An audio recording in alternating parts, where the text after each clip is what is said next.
Shalom Bapak Ibu dikasih Tuhan. Apakah Bapak Ibu dalam keadaan sehat walafiat semua?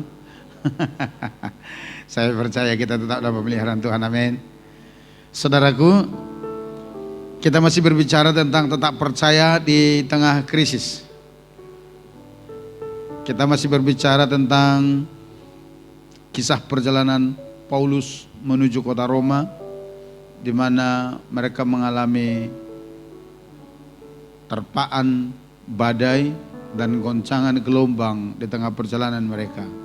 Dan kita sudah belajar 2 minggu berturut-turut apa penyebab-penyebab seseorang bisa masuk ke dalam badai yang dahsyat itu.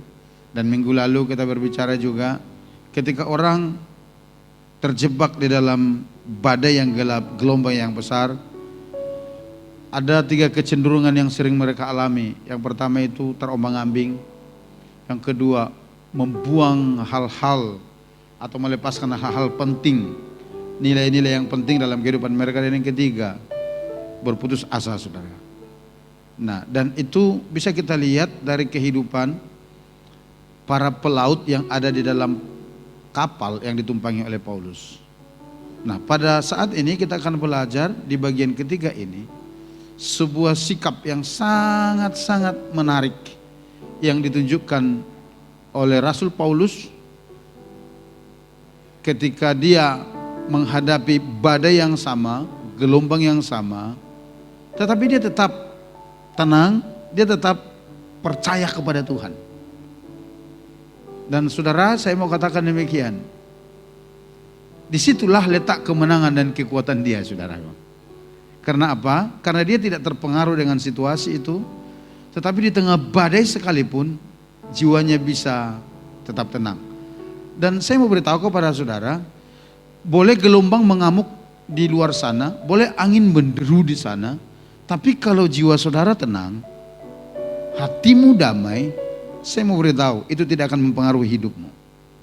Saudara akan tetap kuat sekalipun badai sedang berkecamuk di luar sana. Itu sebabnya ayo saya mau ajak kita membaca Alkitab kita masih dari Kisah Rasul pasal yang ke-27 ayat yang ke-21 sampai ayat 25. Setelah hitungan ketiga kita baca bersama-sama cara perlahan-lahan. 1, 2, 3, ya. Dan karena mereka beberapa lamanya tidak makan, berdirilah Paulus di tengah-tengah mereka dan berkata, saudara-saudara, jika sekiranya nasihatku dituruti, supaya kita jangan berlayar dari Kreta, kita pasti terpelihara dari kesukaran dan kerugian ini. Ayat 22. Tetapi sekarang juga dalam kesukaran ini, aku menasihatkan kamu, supaya kamu tetap bertabah hati, sebab tidak seorang pun di antara kamu yang akan binasa, kecuali kapal ini. Ayat 23. Karena tadi malam seorang malaikat dari Allah, yaitu dari Allah yang aku sembah sebagai miliknya, berdiri di sisiku. Ayat 24. Dan ia berkata, jangan takut Paulus, engkau harus menghadap Kaisar. Dan sesungguhnya oleh karunia Allah, maka semua orang yang ada bersama-sama dengan engkau di kapal ini akan selamat karena engkau. Ayat 25. Sebab itu tabahkanlah hatimu, saudara-saudara, karena aku percaya kepada Allah bahwa semuanya pasti terjadi sama seperti yang dinyatakan kepadaku. Yang percaya katakan amin.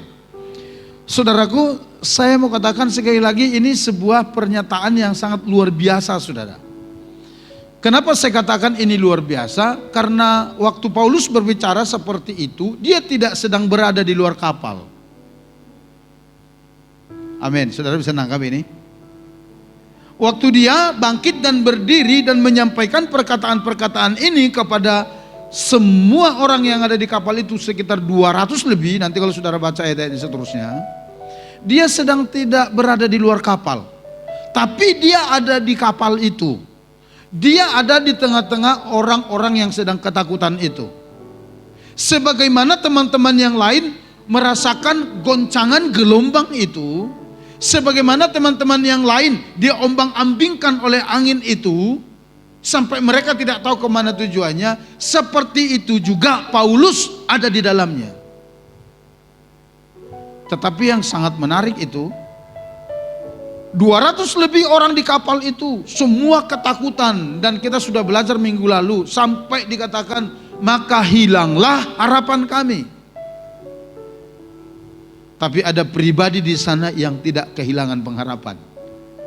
Dan yang masih tenang, tegar, berdiri di hadapan Tuhan, bahkan bisa memberikan wejangan-wejangan kepada sesamanya yang sedang mengalami badai itu. Siapa itu? Paulus. Saudaraku, sekali lagi, badai boleh mengamuk, tetapi badai tidak harus mempengaruhi jiwa kita. Amin. Badai itu tidak harus mempengaruhi pikiran kita. Badai itu tidak harus mempengaruhi emosi kita. Bagaimana caranya, Pak? Kita akan belajar, saudaraku. Paling tidak ada kebenaran yang harus kita mengerti dan percayai. Kita belajar melalui firman kepada Paulus, apa yang bisa membuat dia tenang di dalam situasi seperti itu. Saudara, mari kita lihat satu persatu. Yang pertama, coba saudara lihat di dalam ayat 23. Ayat 23 berkata demikian. Tadi malam seorang malaikat dari Allah, yaitu dari Allah yang aku sembah sebagai miliknya, berdiri di sisiku. Jadi ketika Paulus bangkit dan berdiri menasihati mereka, karena dikatakan kalau nanti saudara lihat ayat-ayat yang lain di dalam perikop ini, mereka selama 14 hari 14 malam diombang-ambingkan gelombang dan angin yang sangat besar itu. Mereka itu semua tidak makan. Tidak makan. Dan akhirnya Paulus bangkit dan berkata kepada mereka, saudara-saudara, tadi malam malaikat Allah hadir dan berdiri di sisiku. Kira-kira kenapa malaikat hadir di situ? Karena diutus Tuhan. Nah, artinya apa Bapak Ibu? Hal yang pertama yang harus kita mengerti, ketika kita ada di tengah-tengah badai sekalipun, ketika kita ada di hempasan gelombang yang besar sekalipun, yang pertama yang harus kita mengerti bahwa Allah itu selalu ada dan hadir bersama dengan kita. Amin. Amin, saudara. Saudara harus paham itu. Saudara harus paham. Saya tertarik, saudaraku.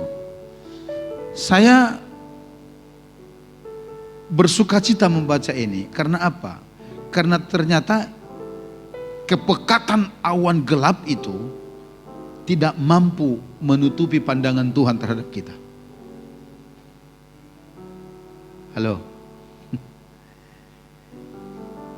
Saya ulang.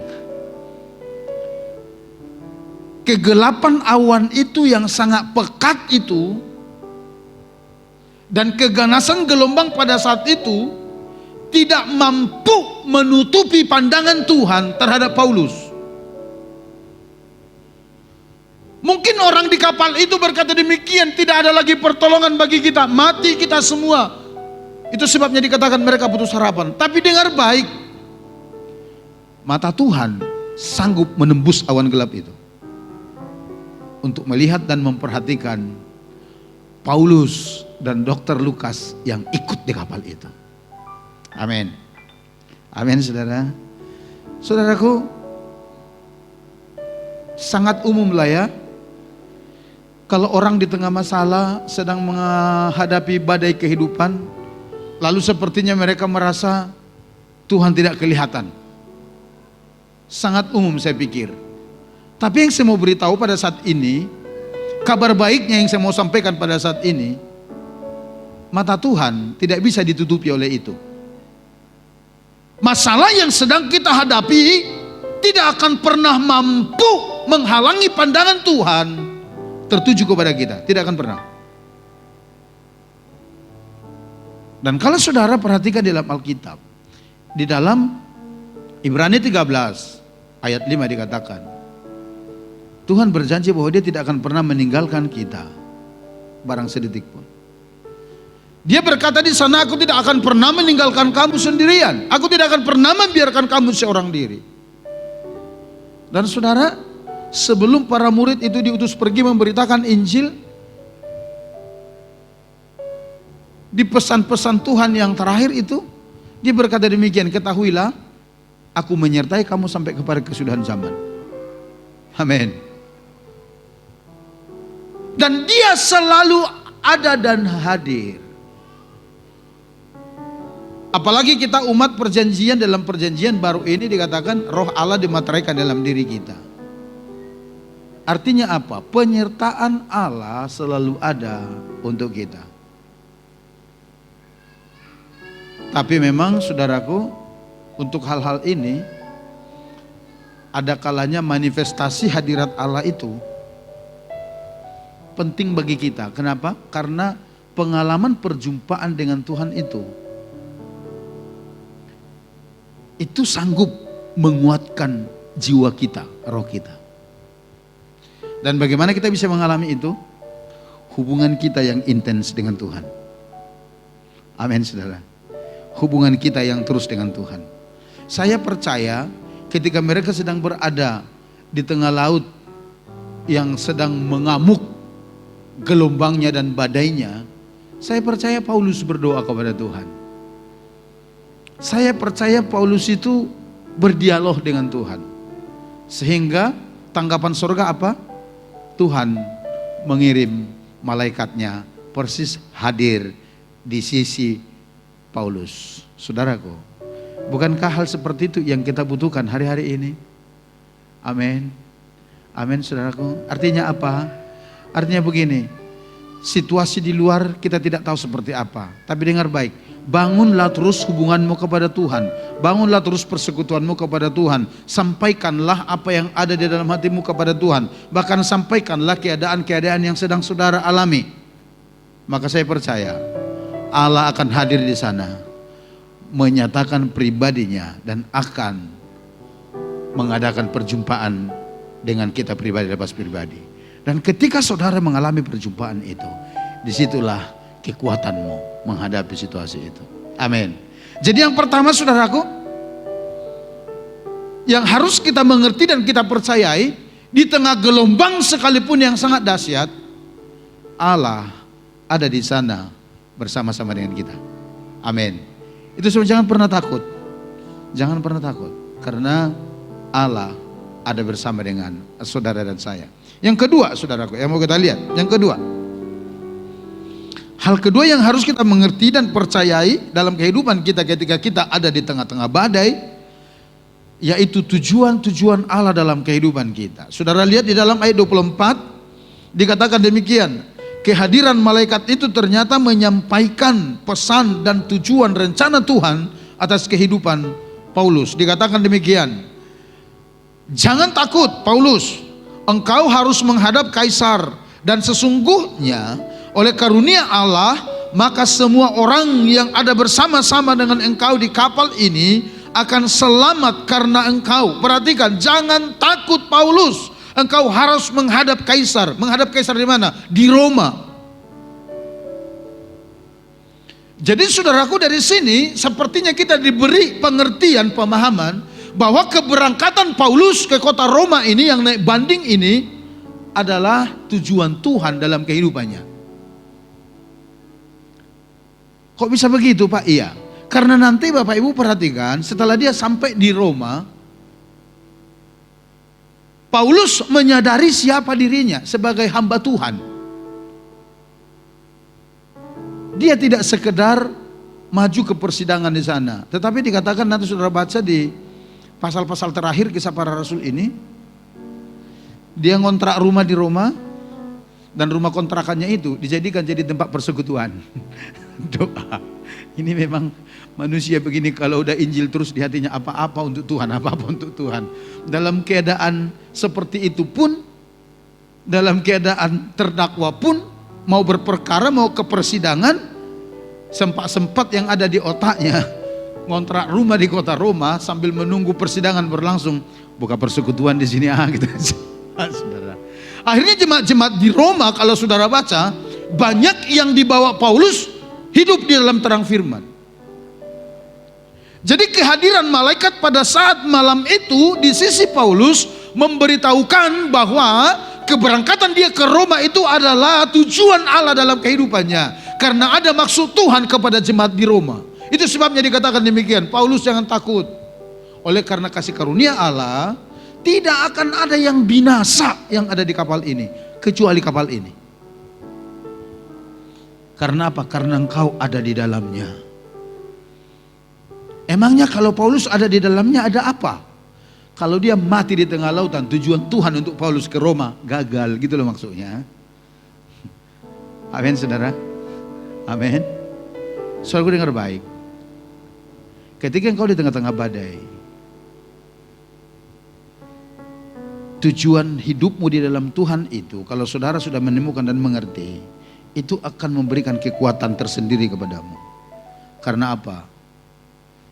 Selama saudara ada di dalam jalurnya Tuhan, mengikuti Tuhan, Tuhan akan bawa saudara menggenapi tujuan-tujuan itu. Saya mau beritahu, tidak ada kekuatan setan dari manapun, tidak ada kekuatan eksternal yang akan mampu menghalangi tujuan Allah itu digenapi dalam kehidupanmu. Saya percaya datangnya badai pada waktu itu, kalau saya baca dari dialog malaikat ini kepada Paulus, saya percaya itu pekerjaan setan itu. Karena apa? Mau menghalangi Paulus supaya tidak sampai ke Roma. Karena setan tahu kalau Paulus sampai ke Roma, ada sesuatu yang terjadi di sana, saudara. Jadi coba dihalangi, coba dibatalkan ini, coba dirintangi semuanya. Tapi dengar baik, setahu saya sampai saat ini belum pernah setan itu menang berhadapan dengan Tuhan. Amin.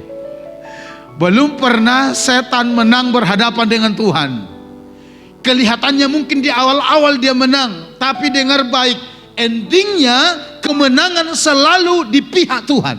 Amin. Jadi kalau saudara ada di pihak Tuhan menghadapi situasi-situasi sulit, percaya bahwa saudara akan sampai kepada tujuan ilahi Tuhan dalam kehidupanmu. Tidak ada dari semua persoalan itu yang akan bisa menghentikan langkah saudara bersama dengan Tuhan. Tidak ada. Oh, ini keren banget, saudara. Saya baca share, wih luar biasa Tuhan, luar biasa. Tapi saya baca satu tulisan dari Rick Warren dikatakan demikian. Hanya saudara yang bisa membatalkan tujuan Tuhan itu dalam kehidupan saudara. Setan, mau setan dari mana itu, dia tidak punya kuasa untuk itu. Dan dikatakan demikian, cara orang-orang percaya membatalkan tujuan Tuhan dalam kehidupannya adalah dengan tidak mentaati tuntunan Tuhan. Itu dia. Ya, tapi selama saudara taat terhadap tuntunan Tuhan dan saudara mengabdikan diri kepada tuntunan Tuhan, dengar baik, situasi boleh berkecamuk, tetapi engkau akan tampil sebagai pemenang di tangan Tuhan. Yang mengerti katakan amin. Sama seperti Paulus pada akhirnya sampai ke Roma. Betul, nanti kalau Bapak Ibu baca ayat ini, pada akhirnya kapal itu pecah berkeping-keping. Tapi tidak satu pun dari orang yang ada di kapal itu yang mati karena badai dan ombak yang besar itu. Keren saudara ya? Keren ya? Itu sebabnya yuk, arahkan hatimu kepada Tuhan, taruh pengharapanmu kepada Tuhan, karena jaminan hidup dan kemenangan kita ada di tangan Dia. Kita lihat bagian ketiga. Hal yang ketiga yang harus kita mengerti dan percayai ketika kita sedang berada di tengah-tengah badai yang kuat, saudaraku. Yang ketiga saudara lihat di dalam ayat yang ke-25. Ayat 25 berkata demikian. Sebab itu tabahkanlah hatimu, saudara-saudara, karena aku percaya kepada Allah bahwa semuanya pasti terjadi sama seperti yang dinyatakan kepadaku. Saudaraku perhatikan, dikatakan demikian bahwa semuanya pasti terjadi sama seperti yang dinyatakannya kepadaku. Artinya ini apa? Artinya begini, ketika Tuhan hadir melalui malaikat mendatangi Paulus, dia memberitahukan tujuan Allah dalam kehidupannya, tapi sekaligus juga memberikan janji. Janjinya apa? bahwa tidak ada satupun yang akan binasa yang ada di dalam kapal ini oleh karena engkau. Apa itu namanya? Janji, saudara. Janji dari Tuhan kepada Paulus. Dan saudaraku perhatikan, dikatakan begini, bahwa semuanya pasti terjadi sama seperti yang dinyatakan kepadaku. Inilah keyakinan Paulus di tengah badai itu. Waktu dia berbicara, ini badai masih mengamuk. Waktu Paulus bangkit berdiri dan menasehati teman-teman yang ada di kapal itu, gelombang itu masih besar-besarnya. Tapi imannya berkata, keyakinannya berkata, seperti yang disampaikan kepadaku itu, saya percaya semua akan berjalan seperti yang direncanakan Allah. Dan itu digenapi. Artinya, di saat saudara menghadapi badai dan gelombang, percayailah janji-janji Tuhan di dalam kehidupanmu. Amin. Kenapa harus dipercayai? Karena Tuhan tidak pernah ingkar janji. Tidak pernah ingkar janji. Firman Tuhan berkata, apa yang difirmankannya pasti digenapi. Ya loh saudara. Cuman memang kadang-kadang jadi masalah ketika kita tidak tahu apa yang menjadi janji Tuhan kepada kita. Ya. Tapi kalau saudara tahu, pegang teguh janji itu. Kalau saudara terima janji itu, pegang teguh. Tapi saya tidak ada janjinya, Pak, tidak mendapatkan janjinya. Kenapa? Kan gitu, saudara. Kenapa saudara tidak mendapatkan janji Tuhan? Saudara, gue dengar baik. Kehadiran saudara di dunia ini dan saya, kita semua, itu tidak hanya untuk meramaikan penduduk bumi, tidak. So, perhatikan ini. Kehadiran saudara di dunia ini itu tidak sekedar meramaikan, hanya menambah penduduk bumi, tidak. Tapi kehadiran saudara, kehadiran saya, kehadiran kita semua di dunia ini itu direncanakan Allah sedemikian rupa. Ada tujuan Tuhan dalam kehidupan kita. Ada rencana Tuhan dalam kehidupan kita menghadirkan kita di dunia ini. Dan ada janji-janjinya bagi kita. Itu yang harus kita temukan. Dan ketika kita temukan itu, pegang janji itu, berjalan dalam janji itu, maka engkau akan berkemenangan di dalamnya. Caranya bagaimana, Pak? Paling tidak langkah awal yang sangat sederhana, saudara banyak baca firman. Banyak baca firman. Kalau saya sarankan begini, jangan jadikan firman itu hanya sebatas selingan aja, jangan. Tapi jadikan firman Allah sebagai sesuatu yang sangat utama dalam kehidupan saudara. Karena dari sana Tuhan akan berbicara kepada saudara tentang janji-janjinya. Sekali Allah berfirman, Alkitab berkata, dia tidak akan menarik firman itu kembali. Dan saya mau beritahu kepada saudara pada saat pagi menjelang siang ini, satu patah kata perkataan Tuhan keluar dari mulutnya diberikan kepada saudara, jaminannya jauh lebih pasti daripada beribu-ribu kata pendapat para ahli di dunia ini. Amin. Saya ulang, pegang ini, saya ulang. Satu patah kata perkataan Tuhan keluar dari mulutnya melalui firman-Nya yang diberikan kepada saudara, jaminannya jauh lebih pasti daripada beribu-ribu kata yang diberikan oleh para ahli di dunia ini. Dan itu sudah banyak sekali terbukti. Itu sebabnya saudaraku, janji Allah itu penting bagi kita. Itu sebabnya janji Allah itu akan membawa kita kepada kemenangan. Dan saya mau beritahu begini, carilah janji Tuhan itu melalui apa? Melalui firman. Carilah firman Allah itu. Dan ketika engkau menemukannya, kau percayai, kau hidupi, kau pasti menang di dalamnya. Saudara pasti menang. Dan tidak akan ada yang bisa menghalangi itu. Tidak akan ada yang bisa membatalkan itu. Firman itu akan mencipta dalam kehidupan saudara. Firman itu akan mengubah sesuatu dalam kehidupan saudara. Karena apa? Janji dari pemilik langit dan bumi serta segala isinya. Bukankah Alkitab berkata bahwa tidak ada yang mustahil bagi Tuhan? Amin, saudara. Bukankah firman Tuhan berkata begitu? Itu sebabnya ayo saya dorong kita semua. Mari cari firman Tuhan. Percayai firman itu, janji-janji yang ada di dalamnya. Ketika Tuhan berikan itu kepada saudara, pegang dan hidupi, dan engkau akan sampai kepada tujuan itu.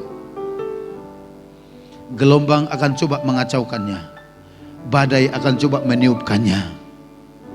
Tapi dengar baik, jangan terpengaruh oleh badai dan gelombang. Arahkan hatimu kepada Tuhan.